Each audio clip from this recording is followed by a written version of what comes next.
നമുക്ക് 2 ദിവസം മുമ്പ് ഈ ഇസ്രായേൽ ഇറാന്റെ എണ്ണ സംഭരണ കേന്ദ്രങ്ങൾക്ക് നേരെ ഒരു ആക്രമണം നടത്തിയതും അതിനോട് പിന്നെ അമേരിക്കൻ പ്രസിഡന്റ് ഡൊണാൾഡ് ട്രംപ് പ്രതികരിച്ചത് നമ്മൾ കണ്ടു. ഇതിൽ നിന്നും വ്യത്യസ്തമായിരുന്നു അദ്ദേഹത്തിൻ്റെ പ്രതികരണമെന്നാണ് നമ്മൾ വാർത്തകളിലൂടെ കണ്ടത്. അദ്ദേഹം വളരെ ശക്തമായി ഇറാന്റെ ഭരണ നേതൃത്വത്തെ കുറ്റം പറഞ്ഞു, വഴക്ക് പറഞ്ഞു എന്നാണ് കണ്ടത്. കാരണം നിങ്ങൾ ഒരു കാരണവശാലും ഈ ഇറാന്റെ ഉൾപ്പെടെയുള്ള എണ്ണ സംഭരണികളെ എണ്ണ പ്ലാന്റുകളെയും ആക്രമിക്കരുത്, അത് ലോകത്ത് വലിയ എണ്ണ പ്രതിസന്ധി ഉണ്ടാക്കും, അതുകൊണ്ട് അത്തരമൊരു നീക്കത്തിന് പോകരുത് എന്ന് പറഞ്ഞുകൊണ്ട് ഇസ്രായേലിനെ വഴക്ക് പറഞ്ഞു എന്ന് പറഞ്ഞ ട്രംപാണ് ഇന്ന് ഇറാന്റെ എണ്ണ കേന്ദ്രത്തിന് നേരെ ആക്രമണം നടത്തിയിരിക്കുന്നത്. അത് വളരെ വലിയ ഒരു നീക്കത്തിൻ്റെ ഭാഗമാണ്. എന്താണ് ആ നീക്കത്തിൻ്റെ ഭാഗം? നമുക്കെല്ലാവർക്കും അറിയാം. ഇത് കാണിക്കുന്ന ഒരു സൂചന എന്താണ്? അമേരിക്കൻ ഭരണകൂടം എന്ത് പറഞ്ഞിട്ടാണ് യുദ്ധം തുടങ്ങിയത്? അമേരിക്കൻ ഭരണകൂടം യുദ്ധം തുടങ്ങിയത് ഇവരുടെ ആണവ പ്ലാന്റുകളെ ഇല്ലാതാക്കുക, ഭരണകൂടത്തെ ഇല്ലാതാക്കുക, ബാലിസ്റ്റിക് മിസൈൽ പദ്ധതികളെ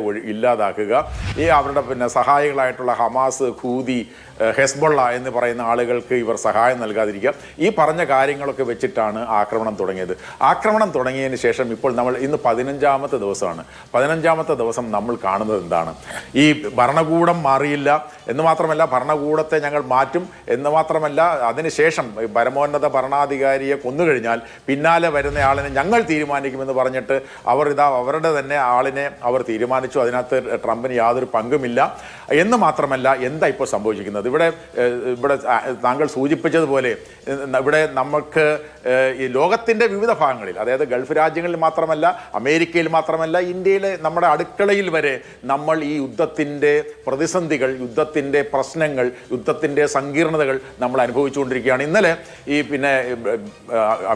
അമേരിക്കയുടെ യുദ്ധകാര്യ സെക്രട്ടറി ആയിട്ടുള്ള പീറ്റ് ഹെക്സത്തും അദ്ദേഹത്തിൻ്റെ സേനാധിപനായിട്ടുള്ള ഡാൻ കെയ്നും ഒരു പത്രസമ്മേളനം നടത്തി.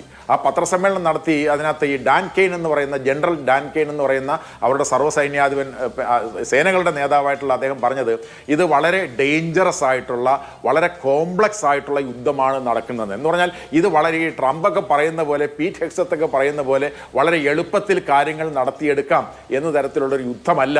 മറിച്ച് ഈ യുദ്ധത്തിനിറങ്ങിയപ്പോൾ അമേരിക്ക മനസ്സിലാക്കാതെ പോയ വളരെ വലിയ ഒരു കാര്യം, ഈ യുദ്ധം എന്ന് പറയുന്ന പ്രദേശം കേവലം ഒരു രാജ്യമല്ല, ഈ രാജ്യത്തിന് ചുറ്റും ലോകത്തെ നിയന്ത്രിക്കുന്ന റിസോഴ്സ് റിച്ച് ആയിട്ടുള്ളൊരു മേഖലയാണ്. അതായത് ഈ നമ്മുടെ ലോകത്തിനെ ചലിക്കണമെങ്കിൽ സ്വാഭാവികമായിട്ടും എണ്ണയും ഗ്യാസും വാതക ഗ്യാസും വേണം എന്നുള്ളത് എല്ലാവർക്കും അറിയാം. അങ്ങനെയുള്ള ഒരു പ്രദേശത്ത് യുദ്ധത്തിനിറങ്ങുമ്പോൾ ഈ പറഞ്ഞ റിസോഴ്സസ്, എണ്ണ എന്ന് പറയുന്ന റിസോഴ്സസ് ഒരു ആയുധമായി മാറും എന്ന തിരിച്ചറിവ് അമേരിക്കയ്ക്ക് ഉണ്ടായില്ല. അവിടെയാണ് ഈ കുഴപ്പം പറ്റിയത്. അപ്പോൾ അങ്ങനെയുള്ളൊരു സന്ദർഭത്തിൽ ഈ ഇറാൻ എന്ന് പറയുന്ന രാജ്യത്തിനെതിരെ അടിച്ചേൽപ്പിച്ച യുദ്ധം, നമുക്കറിയാം ഇറാൻ എന്ന് പറയുന്ന രാജ്യം ഈ ഇസ്രായേൽ എന്ന് പറയുന്ന രാജ്യത്തെ ആക്രമിച്ചില്ല, ഇറാൻ എന്ന് പറയുന്ന രാജ്യം അമേരിക്ക ആക്രമിച്ചില്ല. അങ്ങനെ ആക്രമിക്കാത്ത ഒരു രാജ്യത്തിനെതിരായി 2 രാജ്യങ്ങൾ ഒരുമിച്ച് സംഘടിതമായി ആക്രമണം നടത്തുമ്പോൾ നമുക്ക് എല്ലാവർക്കും അറിയാം, ഇതൊരു അസമമായ യുദ്ധമാണ്, അൺഈക്വൽ വാറാണ്. ലോകത്തിലെ ഏറ്റവും വലിയ സൈനിക ശക്തിയായ അമേരിക്കയും അതോടൊപ്പം സൈനിക ശക്തിയായിട്ടുള്ള ഇസ്രായേലും, പശ്ചിമേഷ്യയിലെ ഏറ്റവും വലിയ സൈനിക ശക്തിയായിട്ടുള്ള ഇസ്രായേലും ഇറാൻ എന്ന് പറയുന്ന താരതമ്യേന ഇപ്പോൾ പല കാരണങ്ങളാൽ ദുർബലമായി നിൽക്കുന്ന രാജ്യത്തിനെതിരായി യുദ്ധം നടക്കുമ്പോൾ അത് ഇറാനെ സംബന്ധിച്ചിടത്തോളം അതിൻ്റെ നിലനിൽപ്പിന് വേണ്ടിയിട്ടുള്ള യുദ്ധമാണ്. കാരണം നമുക്കെല്ലാവർക്കും അറിയാം, എല്ലാ അന്തർദേശീയ നിയമങ്ങളെ, ഐക്യരാഷ്ട്ര സംഘടനയുടെ ആർട്ടിക്കിൾ 2, ആർട്ടിക്കിൾ 51 എന്നൊക്കെ പറഞ്ഞിട്ട് ഞങ്ങളെ യുദ്ധം ചെയ്യാനുള്ള അവകാശമുണ്ടെന്നൊക്കെ പീറ്റ് ഹെക്സത്ത് പറയുന്നു. പക്ഷേ നമുക്കെല്ലാവർക്കും അറിയാം, ഈ ഐക്യരാഷ്ട്ര സംഘടനയുടെ ചാർട്ടറുകൾ ഒന്നും തന്നെ ഒരു രാജ്യത്തിനെതിരെ ഒരു കാരണമില്ലാതെ ആക്രമണം നടത്താൻ ഒരു ആൾക്കും അവകാശം നൽകുന്നില്ല. അങ്ങനെ എല്ലാ അന്തർദേശീയ നിയമങ്ങളെയും അമേരിക്ക നിരന്തരം പറഞ്ഞുകൊണ്ടിരിക്കുന്ന റൂൾസ് ബേസ്ഡ് വേൾഡ് ഓർഡർ, ചട്ടപ്രകാരമുള്ള ലോകക്രമം, ലോകത്തിലെ എല്ലാ രാജ്യങ്ങളും ചട്ടങ്ങൾ അനുസരിക്കണം, എഗ്രിമെന്റുകൾ അനുസരിക്കണം എന്ന് നിരന്തരം പറഞ്ഞുകൊണ്ടിരിക്കുന്ന ഒരു രാജ്യം അമേരിക്ക. ആ അമേരിക്ക നമുക്ക് കാണുന്നതാണ് ഐക്യരാഷ്ട്ര സംഘടനയെ അവഗണിക്കുന്നു. ലോകത്തുള്ള നമ്മുടെ അടുക്കളയിലേക്കും ഈ യുദ്ധം എത്തിയിരിക്കുകയാണ്. നമ്മൾ ഓരോരുത്തരെയും ബാധിച്ചു തുടങ്ങാൻ പോവുകയാണ്.